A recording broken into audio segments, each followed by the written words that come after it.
અલ્યા હો ભરસો માર બુન નો ફોન આવ્યો તો તમારે અલી હાવલી તે ઈમ હેને લરવાન થયું ને ની હા હું લે હા હરો હવે તો હું ખબર પર અને અમે ની હા હું છે ને ડાઢારી ઓ સલાખરી બરેવી નહીં ની હા હું નો જો કહે હવે તો જઈએ બધું જોઈએ પછી ખબર પડે કે કનો ઓક્શન કનો નહીં એ બધું હા બોલો બોલો હું કહેતો તો કયો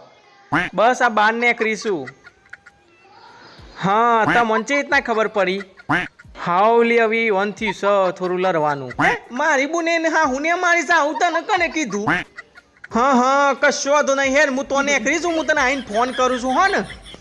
આને કરવાના ટાઈમે જ ફોન વાળો આ બધો ટપકી પર હીકે પેલા ચો જઈને ચોખા મૂક્યા છો તમે એક કયો પેલા મને મી ચોખા મૂક્યા હું કોઈ છે તું આ બધું આ ફોન તમારી વાલી બુન નો તો હવે નજે જ ના ખબર કે મારી બુન ને મારી હા હું તો લડ્યો છે અલી એ તો એનો હવારે ફોન આવ્યો તો તે પછી મેં કીધું હાલ ફોન મૂક અમારે બાલ જવું છે પછી ને પૂછ્યું ચો જવું છે ને આ બધું પછી મેં આખી ખોલીને વાત કરી કે ભાઈ આવું થયું છે મારા ઘર ના ઝઘડા ઉડાડ્યા વગર તમને ચાલતું નહીં અલી ગોરીની પણ મોહું થઈ